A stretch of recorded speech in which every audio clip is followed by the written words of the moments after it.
नमस्कार, आप देख रहे हैं व्हाइट पेपर और मैं हूं आपके साथ आशा सरमाल। चलिए कार्यक्रम की शुरुआत करेंगे इस वक्त की बड़ी अपडेट के साथ ही बताते चले बड़ी खबर कि किन मुद्दों को लेकर भारतीय जनता पार्टी और कांग्रेस जो है वो लोकसभा चुनावों में मैदान में उतरेगी। इस वक्त की बड़ी अपडेट आपको बताते चले कि लगातार चुनावों को मद्देनजर रखते हुए बीजेपी और कांग्रेस आमने सामने है और जाहिर तौर पर बीजेपी कांग्रेस किन मुद्दों को लेकर मैदान में उतरेगी ये बड़ा सवाल है। और बीजेपी की तरफ से ज्ञान पर ध्यान दिया जा रहा है और साथ ही बताते चले कि कांग्रेस के 5 न्याय और 25 गारंटी पर काम चल रहा है। लेकिन आप देखिए किस तरह से ये यहाँ घोषणा पत्र जो है वो सामने रखे गए हैं। तो फिलहाल अगर भारतीय जनता पार्टी के घोषणा पत्र को लेकर बात करते हैं, जिस पर वो ज्ञान को लेकर बात कर रहे हैं, गरीब, महिला, युवा और किसान को लेकर ज्यादातर फोकस जो है वो रखा गया है। 47 तक देश को विकसित बनाना है।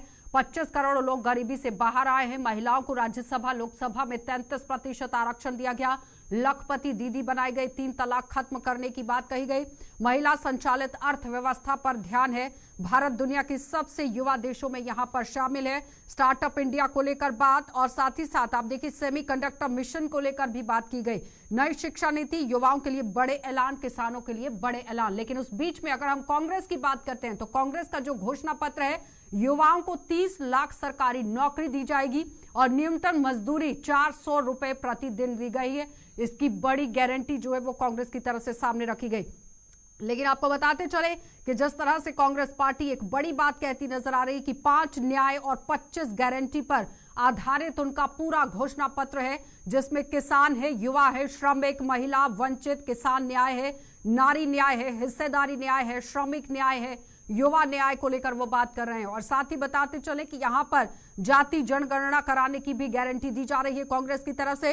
50% की यहां पर जो आप देखिए सीमा है उसे खत्म करने की भी गारंटी और कर्ज माफी। और साथ ही साथ समझिए कि यहां पर किस तरह से कानूनी जो दर्जा है वो जीएसटी और साथ ही फ्री खेती के लिए लाख के तौर पर आप देखिए किसानों के लिए किस तरह से काम। लेकिन फिलहाल न्यूनतम मजदूरी 400 रुपए करने की गारंटी दे दी गई है। और अब समझना यह होगा कि भारतीय जनता पार्टी की तरफ से भी अपना घोषणा पत्र, संकल्प पत्र जिसे बीजेपी मानती है, वो सामने रखा गया है। और साथ ही साथ कांग्रेस की तरफ से भी अपना घोषणा पत्र सामने रखा गया है, जिसमें 5 न्याय 25 गारंटी पर वो आधारित रखा गया है। और ज्ञान का मुद्दा यहां पर बीजेपी की तरफ से उठाया गया है, जिसमें वो बता रहे हैं कि गरीब है, महिला है, किसान है और युवाओं को मद्देनजर रखते हुए काम किया जाएगा। चलिए पैनल की ओर बढ़ जाएंगे। इस वक्त हमारे साथ बीजेपी पार्टी से फॉर्मर एमएलसी अजय भारती जी ने ज्वाइन किया है, बहुत बहुत स्वागत जुड़ने के लिए।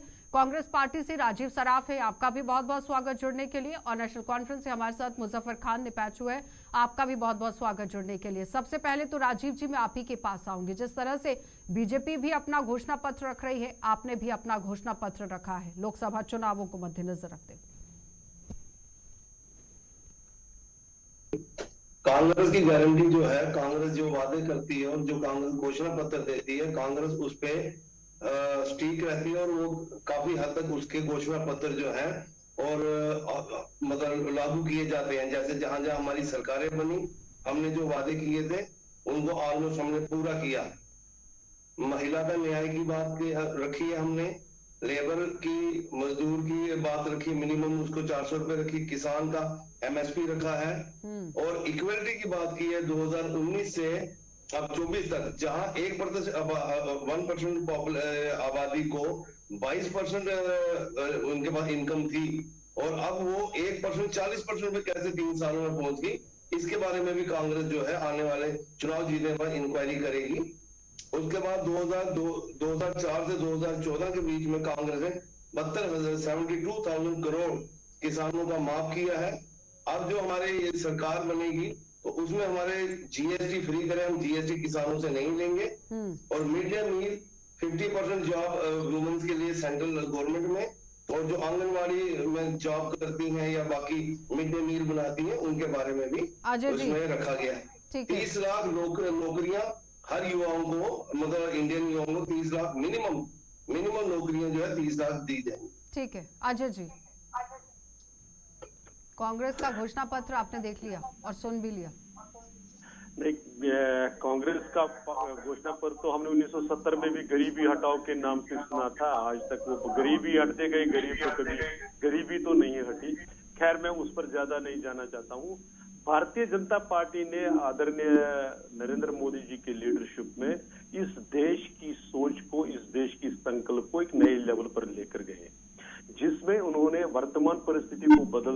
2047 का हमने जो विकसित भारत का लक्ष्य रखा है, उसके संकल्प उसी में कि हमने इन 5 वर्षों में हम क्या क्या करेंगे, ऐसे संकल्प पत्र को भारतीय जनता पार्टी अपने इसमें घोषणा करती है।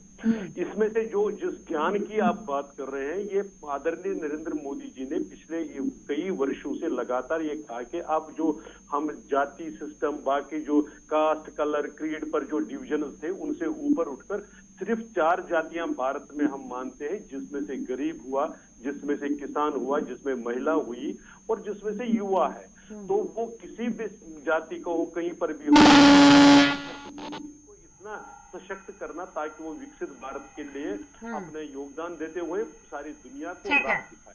तो ये भारतीय जनता पार्टी का संकल्प है, उसी पर आगे बढ़ रहे हैं। हाँ, ठीक है। मुजफ्फर जी। अच्छा जी, मुझे ये समझ में नहीं आ रहा, जो अभी हमारे दोस्त भारती साहब गिनवा रहे थे, क्या ग्राउंड पे ये चीजें एग्जिस्ट करती हैं? पिछले 10 साल हो गए इनको सरकार चलाते हुए। क्या गरीबों की जो पॉवर्टी लाइन है, क्या उसमें कोई कमी आई है? एम्प्लॉयमेंट जनरेट हुई है?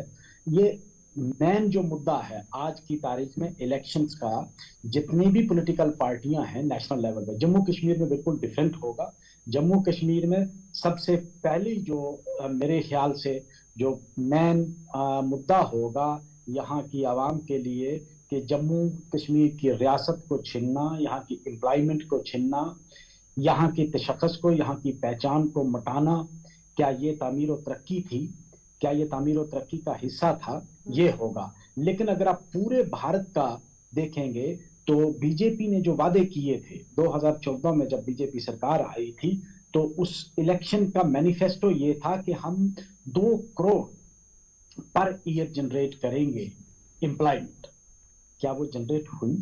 अगर 2 करोड़ के हिसाब से भी आप हिसाब करेंगे तो आज 40 करोड़ कि पहले का जो मैनिफेस्टो था उस पर क्या काम हुआ है? ग्राउंड तक वो पहुंचा है?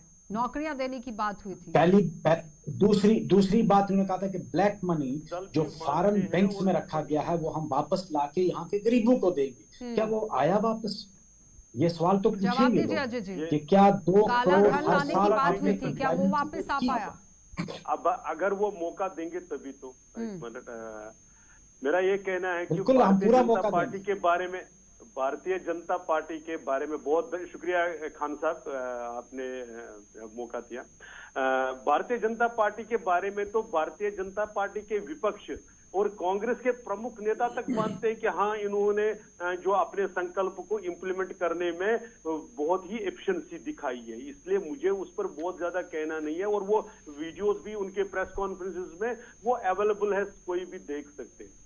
हमारा ये कहना है कि जो पिछले 10 वर्षों में हुआ, जिस ट्रेजेक्टरी पर देश को लाया गया, उसकी एप्रिसिएशन ग्राउंड पर अगर दिखाई नहीं देते होते तो 2014 के इलेक्शन के जो हमारा मैंडेट था, उसको 2019 में इंप्रूव नहीं कर पाते हम लोग। उसको अगर नहीं समझते तो 2024 में जिस प्रकार से ग्राउंड पर हमारे समर्थन में लोग आ रहे हैं, वो होता नहीं। वास्तविकता ये है कि हर चुनाव का जो हमारा संकल्प है, उससे जो मैक्सिमम बातें हमने पूरी की है, इसलिए हम घोषणा पत्र नहीं, कह रहे हैं कि अगर काम नहीं होता, ग्राउंड पर नहीं होता, तो मैंडेट नहीं मिलता 2019 में, क्योंकि 14 के बाद मैंडेट बढ़ गया।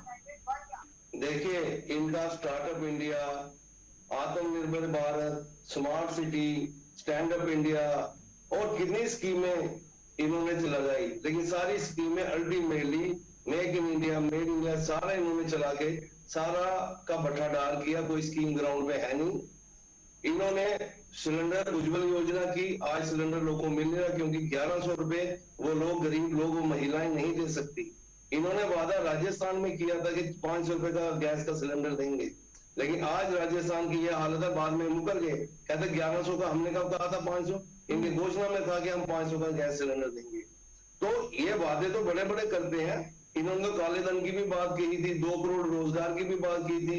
खैर, वो तो बहुत पुराने वादे हो गए। उसके बाद ये अपनी किस वादे को पूरा कर पाए, हमें ये बताएं।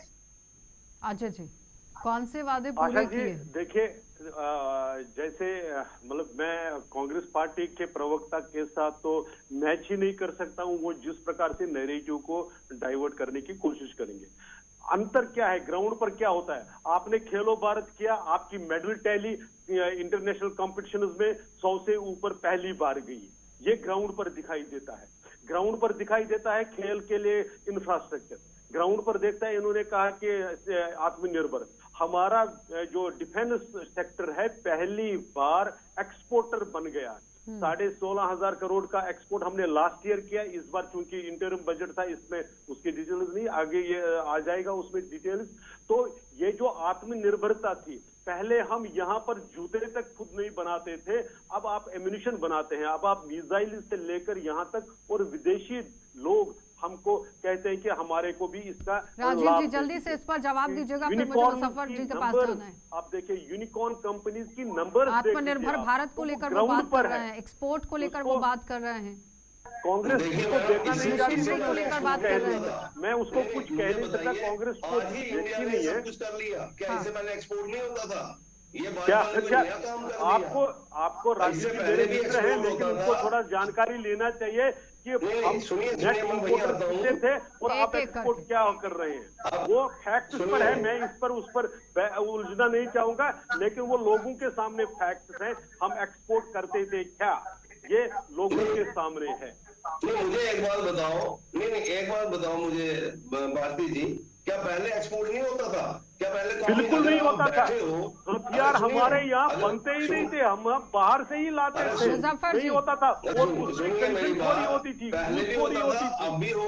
आप तभी भी नहीं हुआ है। आप देख लीजिए, मैं इसलिए कह रहा हूँ, हमारे वैज्ञानिकों तो आंकड़ों से देख लीजिए। आप बताइए कोई एक वर्ष में हमने एक्सपोर्ट किया है, ये क्रेडिट हमारे उनको जाता है, जो हमारे साइंटिस्ट हैं, जो हमारे वैज्ञानिक हैं, जो हमारी टेक्नोलॉजी है। साइंटिस्ट तो पहले भी थे, साइंटिस्ट तो पहले भी थे, मुजफ्फर जी साइंटिस्ट पहले भी थे, तब क्यों नहीं कर पाते थे? ये कहना हमको करने नहीं देते थे। अरे अजय जी, राजीव जी मुझे भी बोलने का मौका देंगे? भारती जी, भारती जी मुझे बोलने का मौका देंगे? सर आपका ही फील्ड है, आप ले लीजिए सर, हम चुप बैठते हैं। भारती जी, ये कहना बिल्कुल गलत होगा कि हम पहले एक्सपोर्ट नहीं करते थे। अजय जी 1947 में जब हम आजाद हुए, हम लोग राशन जो था वो 80% इंपोर्ट करते थे। और फिर एक स्टेज ये भी आई कि हम दुनिया को राशन देते थे और हमारे पास राशन डंप रहता था, जिसको ग्रीन रेवोल्यूशन कहते हैं। वो ग्रीन रेवोल्यूशन ने हमारे मुल्क की तकदीर बदली, भूखमरी खत्म हुई, यहाँ से गुर्बत हटी।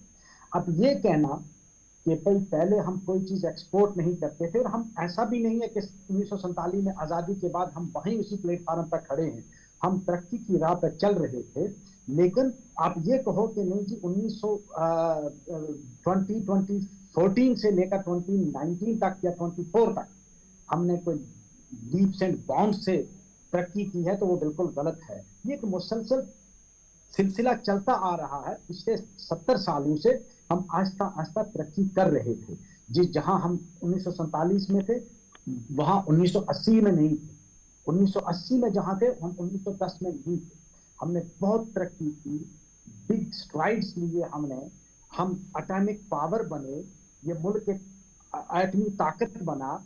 पहले ये अजारादारी थी, 5 जी जवाब दीजिए। यूनाइटेड ये तरक्की सिर्फ आज की नहीं है, ये करता आया है भारत। वो किसके देखिए वहाँ कहाँ किसने पहुंचाया इस भारत को? हाँ ठीक है, ये कहो कि नहीं कोई चीज हमने इंपोर्ट नहीं कहा कि देखिए वही मैं कह रहा हूँ, ये जो हमारी इंडी अलायंस के पार्टनर्स हैं, इनमें एक प्रॉब्लम है कि ये जो सही टॉपिक को डाइवर्ट करने में एक्सपर्ट हो गए हैं। मैंने डिफेंस सेक्टर की बात, डिफेंस सेक्टर हमारे यहाँ कभी, हमने तो जो शुरू में जब स्वतंत्रता हुई तो हमको कहा कि ऑर्डिनेंस फैक्ट्री रखने की जरूरत क्या है। जो अंग्रेजों के टाइम की ऑर्डिनेंस फैक्ट्री थी उनमें तो हमने और ये आइसक्रीम बनाना और बाकी चीजें शुरू कर दिया था, ऐसा प्रपोजल बनाए थे। इसलिए मैंने डिफेंस सेक्टर को एक्सपोर्ट ओरिएंटेड बनाया। हमने कितनी जंगें जीती हैं? प्लीज, मैंने आपको 71 की जंग जीती, वो कैसे जीती? 65 की जंग जीती, 47 की जंग जीती, हमने क्या डंडे से जीती? अरे यार 2024 में क्या जंग जीत कर जाएंगे मुजफ्फर जी? ये सुनाएंगे कि हमने जंग जीती थी? या फिर आम जनता के लिए क्या काम किया है, इसको लेकर जाएंगे अब चुनाव में? दूसरा मुझे बताइए, मुद्दा है कि बिल्कुल सही बात है, वो तो इन्होंने छेड़ा है कि पहले डिफेंस हमारे सेक्टर 60 सालों में क्या हुआ, किया। उसे हम पीछे तो की इसमें बातों चाहते को आप नहीं, हम तो गिनते कहते हैं कि रहेंगे लोगों तो के लिए कैसे क्या चलेगा? किया। आगे आने वाले बिल्कुल समय आप में सही क्या फरमा रहे करेंगे? हैं। जो मैनिफेस्टो वैक्सीन कांग्रेस बताइए, रख रही है, जब बीजेपी कोरोना रख रही है, जब कितना आने वाले काम समय में होगा? वही होगा जो केजरीवाल के एक साथ बार हुआ है कि पूछ लीजिए अपोजिशन इनको। वाला जो कोई जिंदा न रहे, हाँ। मैं सिर्फ एक ही ये पार्टी इसलिए यहाँ कहेंगे ना, ये करके। बोलने नहीं देंगे। इनको पूछ लीजिए कि कोविड में इससे पहले आपने वैक्सीन कब बनवाया? 15 साल लगते थे जब दुनिया में वैक्सीन जरूरत ही नहीं पड़ी तो बनाएंगे राजीव इसलिए। जी। ये पहली बार इससे हुआ। पहले तो कभी कोविड आया पहली था। बार तो कि देश हमारे में यहाँ वैक्सीन बनी, बनाकर वो और कह रहे हैं। दुनिया के आगे पहले हुए। तो ये पिछले 14 वर्षों की पहले तो कभी अचीवमेंट है। पहले तो आप कभी नहीं कोविड मानेंगे, आया भी कोई नहीं ना, दिक्कत नहीं पहली है। बार ही आया लोग था। मानते हैं, भारत की जनता मानती है, इसलिए वो प्रधानमंत्री जी को अरे समर्थन रिपोर्ट्स करते कहती हैं। हैं हर 100 साल के बाद इस तरह से महामारी आती है। मुजफ्फर जी, आजादी के बाद तो इस किस्म की महामारी हमने नहीं राजीव। देखी। WHO तो अपनी लाइफ में देखी अप्रूव पहली बार आई थी। तो ट्रायल जब में अगर उसको जरूरत अप्रूव पड़ती नहीं तो किया पहले था। भी वैक्सीन और बनती, रामदेव का खुद लेकिन बयान जरूरत है नहीं कि पड़ी। जो यंग ठीक है। डेथ हो रही है, हार्ट अटैक से हो रही है, कोई शादी में नाचते हुए गिर रहा है, कोई खाना खाते हुए मर रहा है, ये सब गलत वैक्सीनेशन का नतीजा है। मैं नहीं कह रहा हूँ, रामदेव जी कह रहे हैं। राजीव जी, आप चाहे कितना भी उसको कर दीजिए, महामारी में जितना आपने प्रोडक्ट किया था कि इतनी डेथ्स हुई, ऐसा हुआ क्या? और आप क्या कर रहे थे? आप फाइजर के लिए, फाइजर के कमीशनिंग के लिए कर रहे थे। आपने पूरे फाइजर देश के लिए में कहा था वैक्सीन कि लगी, फाइजर पूरी का दुनिया वैक्सीन में लगा, सप्लाई भी वैक्सीन लगा हुई लो। कुछ क्या देशों के फाइजर अंदर। का वैक्सीन सेफ था, जिसकी आप वो कर रहे थे, वकालत कर रहे थे? क्या वो सेफ था? और जो आप लोगों ने उस वक्त किया कि भाई इसकी डेथ 5 करोड़ तक आपने एस्टिमेट किया था, नहीं हुआ। देश को बचाया है। और जिस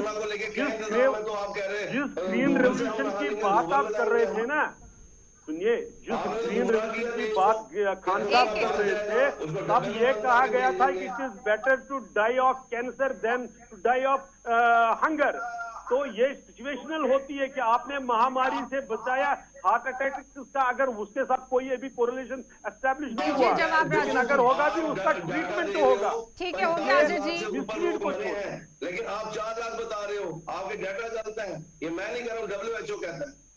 WHO क्या कह रहा है यार? क्या कहाँ की बात आप कह रहे हो? जो उसके डाटा पर है कि डेथ कितनी हुई है। आप ही बताओ ना, राजस्थान आपकी सरकार की कितनी डेथ हुई उसके कारण? आप आंकड़े छुपाते हो। आप शराब साहब, आप राजस्थान का बताओ। राजस्थान में तो आपकी सरकार थी ना उस टाइम, वो तो आंकड़े गलत नहीं देंगे। उसको बता दीजिए कितनी डेथ हुई। हमने वार बुकिंग में काम किया, जितना हो सका रेस्क्यू किया। वो क्या बात आप यार, मुजफ्फर जी। साथ देता हूँ मैं यार। आपने तो वहाँ जो वैक्सीन थे उसको जमीन में गाड़ दिया आशा जी, ताकि ये कमीशन मिले। कोई इलेक्शन ठीक का है। मुद्दा नहीं है कि हमने वैक्सीन बनाई ठीक और है। उससे लोगों की बेहतरी हुई है। वैक्सीन एक मजबूरी में एक महामारी थी, जिसके लिए जो हमारे साइंटिस्ट थे, जो हमारे डॉक्टर्स लोग थे, साइंस के साथ जुड़े हुए जो लोग थे, उन्होंने मेहनत की।